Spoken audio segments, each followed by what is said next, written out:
Battle of Little Bighorn National Monument? Is that what it is? The Custer Monument? What's it called? The Little Bighorn National Monument. I get the names confused. Okay, so we're at the Little Bighorn National Monument. National Monument.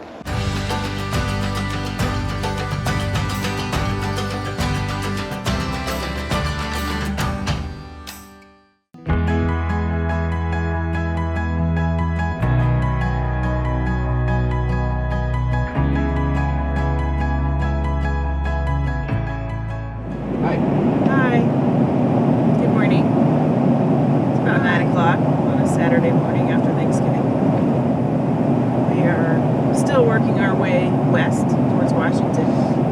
Somehow we entered Montana and didn't even know it. There was no welcome to Montana sign. The welcome sign. I thought they were a lot friendlier here. I mean, this is a state when you drive down the road, everybody waves at each other, and yet there's no welcome sign. So today we're driving from, that's a big dip. Sheridan, Wyoming to Butte, Montana. Yeah, so kind of a long drive, but along the way is a very historic spot. The Battle of Little Bighorn is another 20-30 minutes up the road here, and there's a museum, and then the battle site, and then there's some more information there. So we're going to go check that out, and hopefully the walk around outside in the frigid air will invigorate us.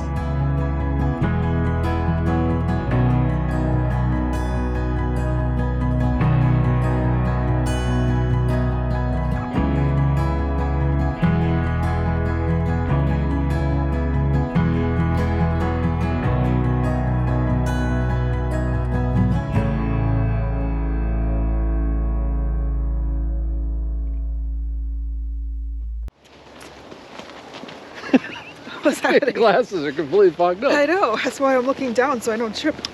So going to the Custer Museum was a dud. Yeah, they everything's closed. Everything says closed due to COVID, and so we're at the Little Bighorn National Monument. The visitor center is closed. There is a link to a YouTube video to watch the welcome video. The trail is closed. The trail that goes out into the battlefield. Yeah, that takes you through. I guess it's kind of like an interpretive trail. That's closed. There are a few other things open. It's 29 degrees outside. It actually feels colder today than yesterday. Yeah.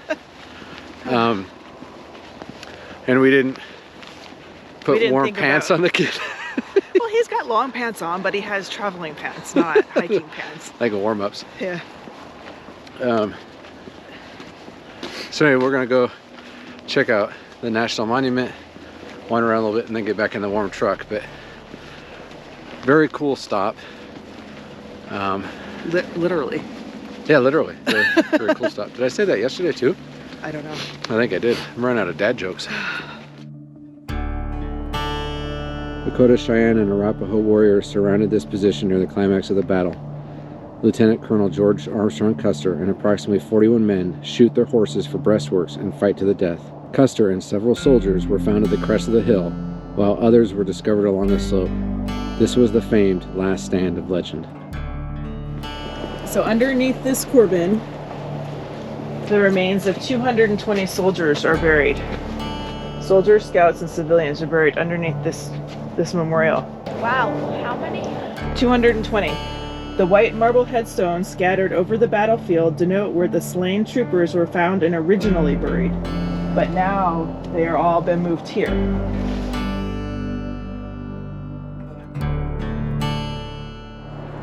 What you got there? This is a horse cemetery. So we got a horse cemetery.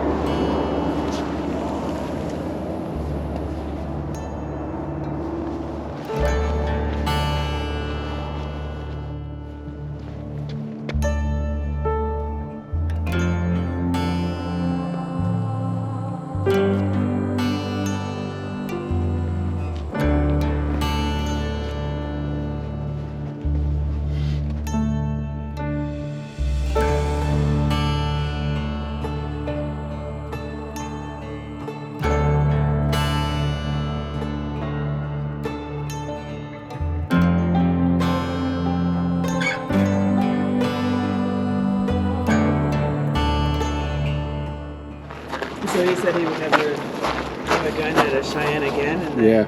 they came here. Yeah, he said that he would never aim a gun at another Cheyenne again, and then he said if you break your promise, you and your soldiers will go to dust like this. And it turns out they went to dust like this.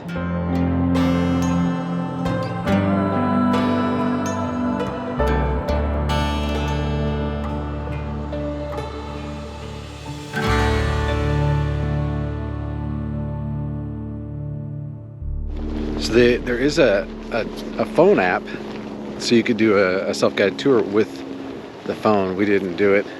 It's too cold to get the phones out.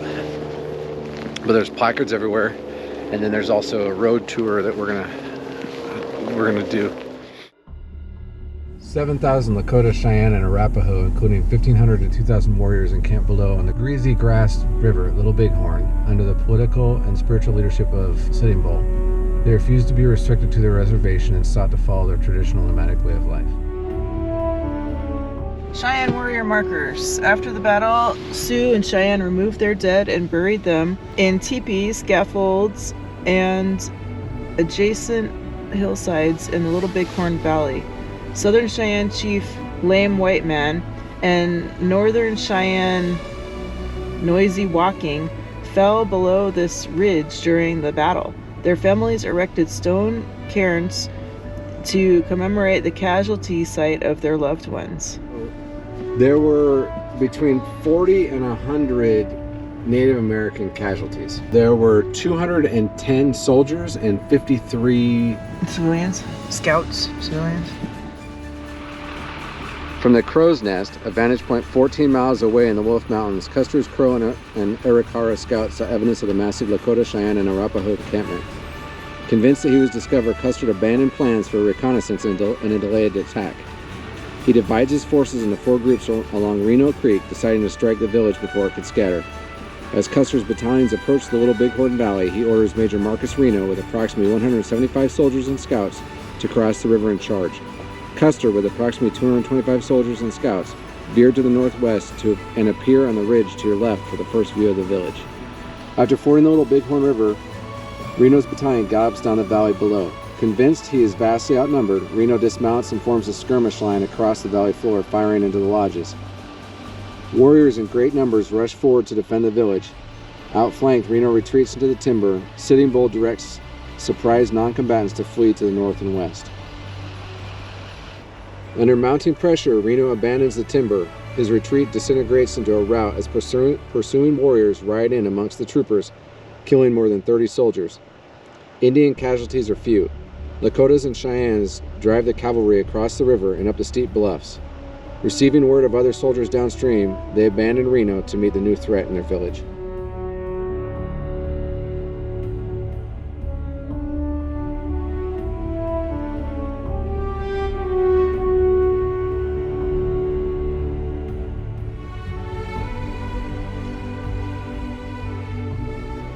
So if we come back when it's warmer and things are open, there's all these trails for the Little Bighorn and the 7th Cavalry Memorial.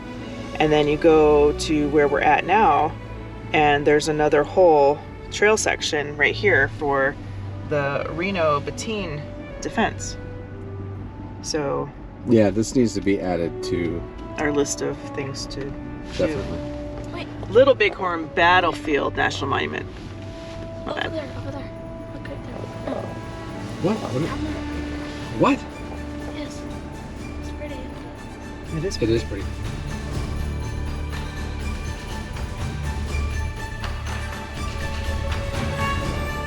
River, Custer's 2 companies retreat up the ravine to your right, known as Deep Coulee.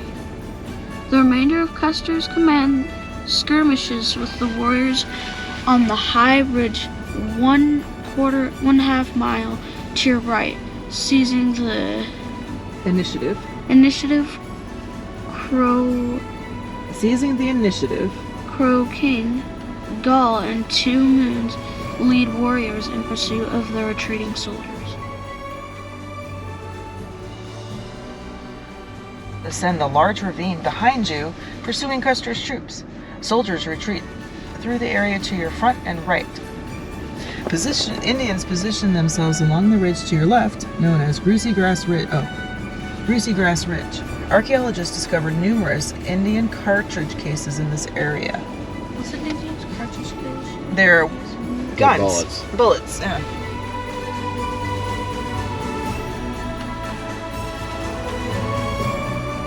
Lame White Man Charge. So that was the name of one of the Indians, the English name of one of the Indians. This knoll was contested by Indians and soldiers.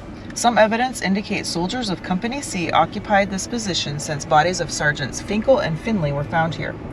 Indian testimony suggests that Southern Cheyenne war leader Lame White Man led a charge near this ridge. Other theories placed his assault near Deep Ravine below Last Stand Hill.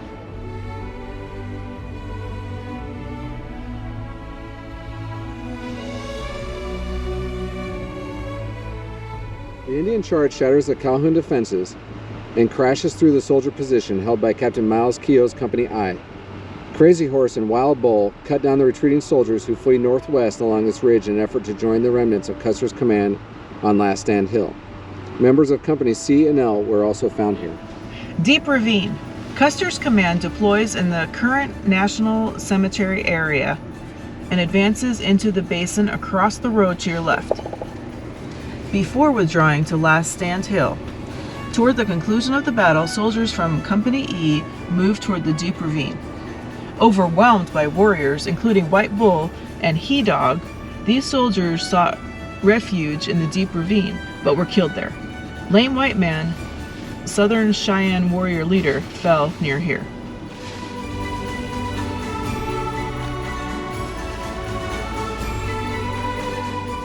So besides the cemetery for the Native Americans and the 7th Cavalry that fought here and the civilians, there's also a national cemetery here too. So it's over here. It's a good place to bring your family and your kids to kind of explain some of the history of our country and some of the things that happened to bring us to the point where we're at now.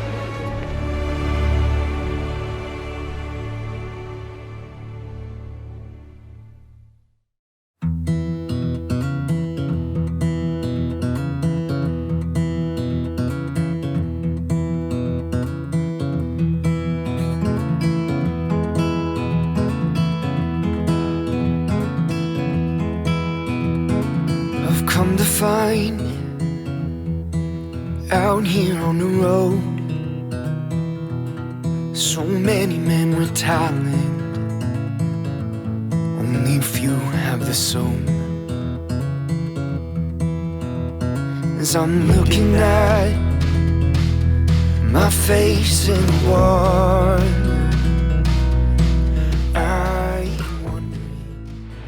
Well, we came out to Shoshone Falls and we were expecting these massive, beautiful waterfalls, and kind of like a lot of things on this trip so far, it's been Closed. Yeah. Or not closed, but there's no water running, so yeah. wintry. But you could tell, I mean, it's massive, so when they actually release water, it's gotta be beautiful. Mm-hmm. I guess another thing for us to add back on our list of things to see. Yes. All right, it's cold. Goodbye. Bye. peace of mind. I'm just It's up here on the right. If you've ever wondered, you know, like, well, what's the big deal with Idaho and the potatoes? It's because they got a lot of potatoes. Oh, look, Pat's filling up his truck. Oh, yeah, it's Potato Pat getting all his taters. It's not. Look at all of these potatoes. Look at them all, Corbin. Those are all potatoes. You think they're rocks, but they're not. They're Idaho, delicious Idaho potatoes. I can't believe how many potatoes there are. I mean, there's millions and millions. Pat has been doing a bumper crop this year. So many taters. In this emptiness inside, maybe I'm no better than the man who pays $1 for a fix. Maybe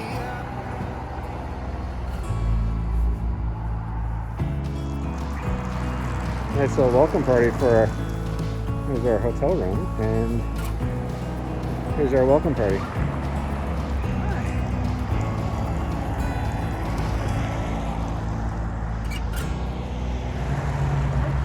There. Look at all the drool coming out. All right, come on. Wow, that is a lot. You want a hot coffee because it's freezing cold? Yeah, it's 9 degrees. It's a little chilly. Should be a good drive all the way up to Coeur d'Alene, Idaho from McCall. Yes. 4 hours and 53 minutes plus going slow for ice and stuff. Maybe, I don't know. Very cold. All right, let's go find some coffee.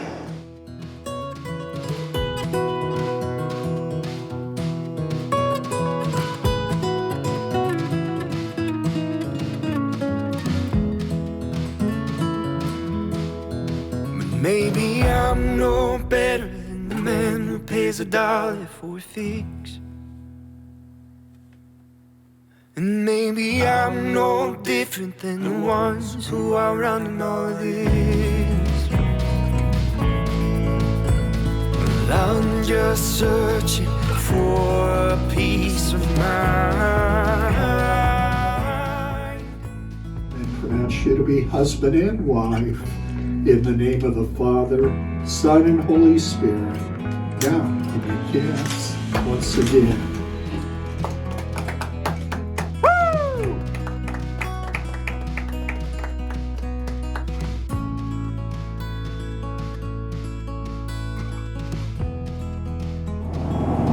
Good morning. Good morning. So it is December 6th. Yes.